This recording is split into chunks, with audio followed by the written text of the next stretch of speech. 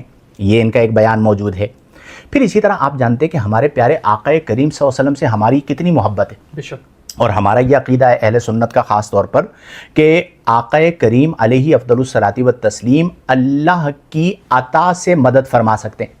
استعانت کا ہمارا عقیدہ ہے نا، یا رسول اللہ ہم کہتے ہیں تو استعانت کے ارادے سے کہتے ہیں. اب نبی کریم کی ذات کے حوالے سے جب آپ الفاظ ادا کر رہے ہیں تو تھوڑا دامن ادب کو تھامیں. اور آپ کیا کہہ رہے ہیں؟ اب الفاظ سنیے. یہ کہتے ہیں آج کی تاریخ میں بابا لوگوں کو چھوڑو. بابا لوگوں سے مراد مزارات، خواجہ غریب نواز، معین الدین چشتی اور دیگر جو اولیاء کرام ہیں ان کے بارے میں کہتے ہیں کہ بابا لوگوں کو چھوڑو، آج کی تاریخ میں محمد صلی اللہ علیہ وسلم سے مانگنا بھی حرام ہے. اب اتنا بڑا طبقہ مسلمانوں کا جو نبی کریم صلی اللہ علیہ وسلم سے استغاثہ کرتے ہیں اور عقیدہ کیا ہے؟ اللہ کے مقابلے میں نہیں مانگتے، بلکہ عقیدہ یہ ہے کہ اللہ نے ان پر اپنا فضل فرمایا اور وہ اللہ کی عطا سے مدد فرماتے ہیں. آپ حکم لگا رہے ہیں کہ یہ حرام ہے. آج کی تاریخ میں ہم محمد صلی اللہ علیہ وسلم سے بھی نہیں مانگ سکتے. باقی لوگ کو تو چھوڑو، سنت اور باقی بابا لوگ کو چھوڑو. اب یہاں پر ایمان و کفر کا مسئلہ کہاں سے آیا؟ آپ اپنے دائرے کے اندر رہتے. اب یہ سوال اٹھایا جائے گا کہ آپ نے ہمارے پیارے آقا کریم کے بارے میں یہ جملے کہے تو آپ کہیں گے اتنے ہزار لوگوں کو مسلمان کیا. ابے بھائی، اگر آپ نے ہزاروں کی تعداد میں کیا ہے تو ہمارا یہ دعویٰ ہے کہ ہمارے خواجہ غریب نواز معین الدین چشتی اجمیری رحمۃ اللہ تعالی علیہ نے لاکھوں کی تعداد میں لوگوں کو مسلمان کیا. اور آج بھی آپ کا جو مجمع ہے اس میں تعداد کم ہوتی ہے اور خواجہ صاحب کے مزار پر حاضری دینے والوں کی تعداد پورا سال زیادہ ہوتی ہے. ٹھیک ہے، تو وہ ان کا فیض جاری ہے نا. یہ جملے انہوں نے کہے. پھر اس کے بعد اگلے جملے میں انہوں نے کہا کہ آج کی تاریخ میں محمد صلی اللہ علیہ وسلم کو ماننا حرام ہے. اچھا، اب آپ مجھے اس کی وضاحت کر کے دیں کہ آپ کا کیا مطلب تھا کہ محمد صلی اللہ علیہ وسلم کو ماننا حرام ہے؟ کیسے ماننا حرام ہے؟ جب تک نبی کریم صلی اللہ علیہ وسلم کو نہ مانا جائے تو ایمان ہی کامل نہیں ہو سکتا. ایک یہ عقیدہ ذہن میں رکھیں. پھر اسی طرح ان کا جو اگلا میں نے ذکر کر دیا ابتداءً کہ امام حسین رضی اللہ عنہ باغی، ان کی طرف نسبت کی گئی کہ انہوں نے بغاوت کی، اور یزید کو رحمت اللہ علیہ کہنا. اللہ کی رحمت ہو یزید پر. یزید کون؟ جس نے امام حسین کو شہید کیا. تو امام حسین صرف اہل تشیع کے نہیں ہیں، بلکہ آج کے دور کے اندر تو کئی ایسے لوگ ہیں جن کا ہمارے مذہب سے تعلق بھی نہیں ہے، وہ کہتے ہیں حسین ہمارے ہیں. ٹھیک ہے، تو یہ کیسے ہوگا؟ اب مسئلہ یہ آپ کی عبارتیں ہیں. یا تو آپ آئیں، ان سے رجوع کریں، معافی مانگیں کہ میں نے یہ غلط کہا، یا پھر آپ اس پہ ڈیبیٹ کر لیجئے. تو یہ جو فرقہ وارانہ رنگ دیا جا رہا ہے، یہ فرقہ وارانہ رنگ نہیں ہے، یہ اپنے کرتوت ہیں جو سامنے آ رہے ہیں. اسی طرح ایک اور میں ذکر کرتا ہوں، اور بہت ساری تفصیل ہے، اس طرح کی 20 چیزیں موجود ہیں. 4 چیزیں میں نے آپ کے سامنے رکھ دی ہیں مزید تفصیل میں جائے بغیر، کہ یہ جو اس وقت مخالفت ہو رہی ہے اس میں اس کا وہابی ہونا یا اہل حدیث ہونا یہ میٹر نہیں ہے. ذاکر نائک نے جو امام حسین رضی اللہ تعالی عنہ کی طرف بغاوت کی نسبت کی اور یزید کو رحمت اللہ تعالی علیہ کہا، یہ مسئلہ ہے. اس نے جو کہا کہ جو اللہ کی بات مانتا ہے وہ اللہ کا بیٹا ہے، میں بھی اللہ کا بیٹا ہوں، یہ مسئلہ ہے. اس نے جو کہا کہ نبی کے آج کی تاریخ میں بابا لوگوں کو چھوڑو، محمد صلی اللہ علیہ وسلم سے بھی مدد مانگنا حرام ہے، یہ مسئلہ ہے. کہ آپ کا جو دائرہ تھا آپ اس دائرے میں رہتے، اور آپ جب اس دائرے سے باہر نکلے تو آپ سے غلطیاں ہوئیں. اور آپ سے جو اختلاف کر رہا ہے وہ صرف اس لیے نہیں کر رہا کہ آپ اس کے مسلک کے مخالف ہیں، وہ اس لیے کر رہا ہے کہ ہمارا جو ایک لگاؤ ہے اور ہمارا جو ایمانی تعلق ہے وہ اہل بیت اطہار کے ساتھ ہے. اور آپ جانتے ہیں اس بات کو کہ امام حسین رضی اللہ عنہ سے ہمارا کیسا تعلق ہے. بے شک. ٹھیک ہے، ان کی محبت، ان کی عقیدت، ان کی قربانیوں سے تو دین ہم تک پہنچا. اب اگر ان کی طرف کوئی بغاوت کی نسبت کرے گا تو پھر اختلافات ہوں گے. لہذا تھوڑا سا عوام الناس کو چاہیے کہ شعور بیدار کریں، ہر چیز کو فرقہ واریت کا رنگ نہیں دے. ابھی وہ جو ہمارے کراچی کے مفتی ہیں، مفتی طارق مسعود دیوبندی مفتی جو ہیں، ان کا جو مسئلہ ہوا وہ بھی فرقہ واریت کے نظر ہو گیا. بھائی میرے آقا کریم کی عظمت و شان کا مسئلہ تھا، ٹھیک ہے، اور لنصفعن جو قرآن کریم فرقان حمید کی حفاظت کا مسئلہ تھا، لوگوں نے اس کے اوپر آواز اٹھائی. اب اس کو بنیاد بنا کر 295C کو اٹھا لیا گیا کہ جی اس قانون کو یہ ختم کر دیا جائے. غامدی فکر کے بہت سارے لوگ سامنے آ گئے. مسئلہ یہ ہے کہ اگر کسی ایک جگہ پر 295C کا غلط استعمال ہو رہا ہے تو ہم برسر منبر یہ کہتے ہیں کہ کسی پر جھوٹا الزام 295C کا لگایا گیا تو وہ بالکل غلط ہے اور اسے روکا جائے. لیکن اگر کوئی انفیکٹ گستاخی کرتا ہے تو وہ بھی غلط ہے, وہاں پر امپلیمنٹ کیا جائے. اور وہ امپلیمنٹ کون کرے گا؟ اب وہ جو آسیہ کا کیس تھا پرانے زمانے میں, اس کو جو سزائے موت ہوئی تھی آخر میں تو سپریم کورٹ نے بری کیا. اس سے پہلے جتنے بھی کورٹس تھے کیا اس میں مولوی بیٹھے ہوئے تھے؟ اسے سزائے موت جو دی تھی وہ ججز نے دی تھی, اور انہوں نے شواہد دیکھے ہوں گے تو سزائے موت دی ہوگی نا. اب اس مسئلے کو بھی فرقہ واریت کا رنگ دے دیا گیا کہ ایک مسلک کے لوگ دوسرے مسلک کے مفتی کے خلاف آ گئے, حالانکہ ایسا نہیں ہے. میرے پیارے آقا کریم صلی اللہ علیہ وسلم کی عظمت و شان اور حفاظت قرآن کے حوالے سے جو بھی بات کرے گا اسے روکا جائے گا, اور اس پر قانون لگنا ہے یا نہیں لگنا یہ قانون کی ذمہ داری ہے. وہ بیان کو دیکھیں, یا کم از کم یہ کریں کہ جو بڑے علماء ہیں جنہیں مفتی اعظم کہا جاتا ہے انہیں چاہیے کہ اس موقع پر وہ اپنا کردار ادا کریں کہ یہاں پہ حکم لگے گا یا نہیں لگے گا. لیکن ہر مسئلے کو فرقہ وارانہ رنگ دینا, جیسا کہ ڈاکٹر ذاکر نائک والے مسئلے کے اندر ہوا, یہ فرقہ واریت کا مسئلہ نہیں. اگر فرقہ واریت کا مسئلہ ہوتا تو اس مکتبہ فکر کی مسجدیں ہمارے علاقے میں کیسے ہوتی؟ صحیح بات ہے. پاکستان کا تو حسن یہ ہے نا کہ بریلوی مسلک کی بھی مساجد موجود ہیں, دیوبندی مسلک کی بھی مساجد موجود ہیں, تشیع مسلک کے امام بارگاہیں موجود ہیں, اہل حدیث مسلک کی مسجدیں موجود ہیں, اور کوئی انتشار نہیں ہوتا. ان کے خلاف کبھی احتجاج نہیں ہوا. تو ذاکر نائک کے خلاف اگر کوئی لکھ رہا ہے تو وہ اس لیے لکھ رہا ہے کہ اس کے کچھ ایسے جملے ہیں جو کہ اسلامی تعلیمات اور اسلامی اصول کے خلاف ہیں. یا تو وہ رجوع کرے, نمبر 1.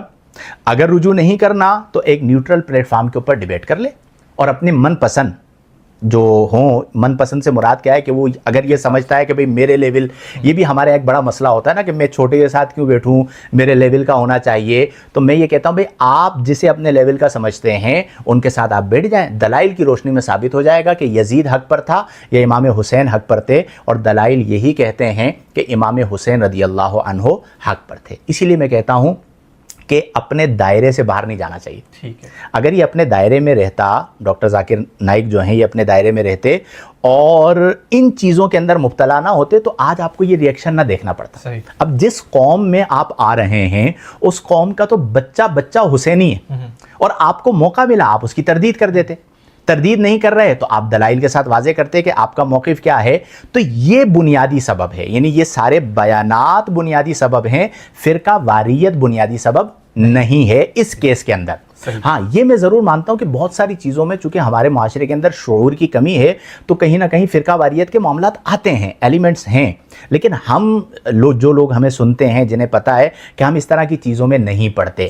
ابھی بھی چونکہ آپ نے سوال کیا تو اس کے جواب میں نے آپ کو یہ بتا دیا کہ صرف مسئلہ فرقہ واریت نہیں, یہ بیانات ہیں جو مسلمانوں کی دل آزاری کا سبب بنے. اور جہاں جہاں پر ان کی اسپیچز ہو, میری تو چاہتی ہوگی کہ یہ والے سوالات مائک پہ کھڑے ہو کے پوچھے جائیں کہ بھائی آپ بتائیے کہ آپ نے یہ بات کیوں کہی تھی, اور کیا آپ اس سے رجوع کرتے ہیں یا اب بھی اس پر قائم ہیں, اور دلیل کیا ہے, اور پھر اس دلیل کا جواب بھی لیا جائے. تو یہ بنیادی سبب ہے. لیکن حکمت عملی کے ساتھ موقع دینا چاہیے جوابات دینے کا, اور غلط الزام نہیں لگانا چاہیے کہ جی آپ 10 ذاکر نائک آ جائیں کوئی فرق نہیں پڑتا.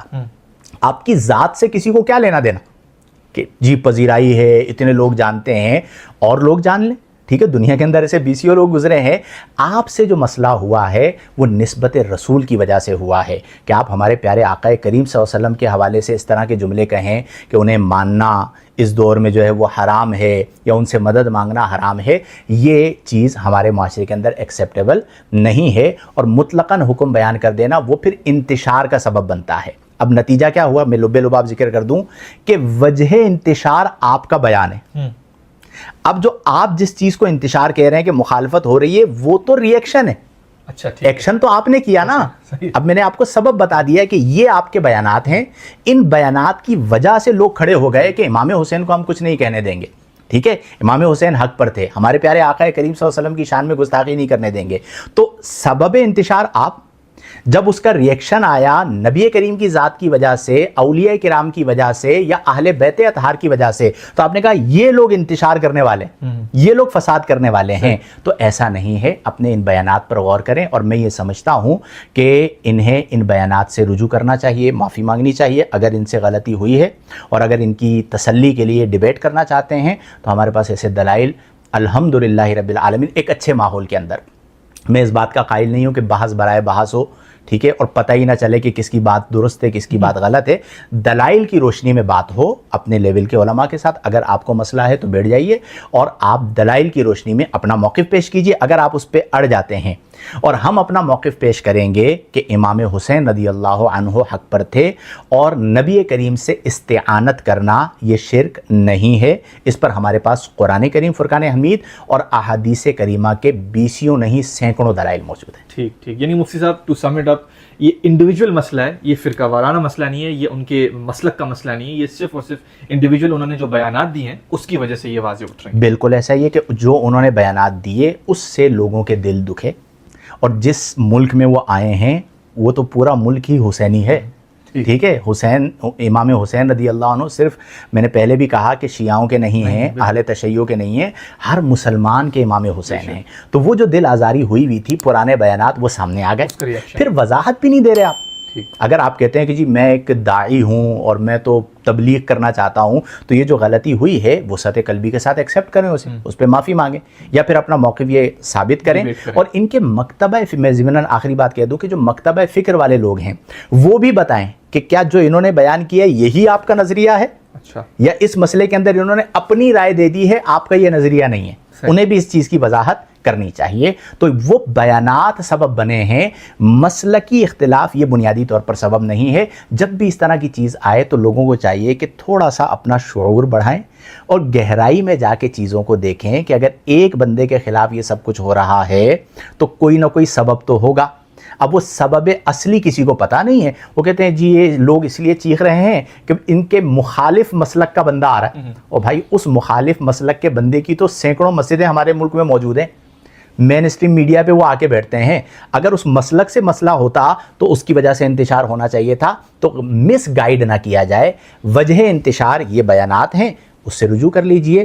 عوام الناس کی نبی کریم سے محبت اور اہل بیت اطہار سے محبت ہے، وہ اس کے لیے آواز اٹھائیں گے. ٹھیک ٹھیک. تھینک یو مفتی صاحب.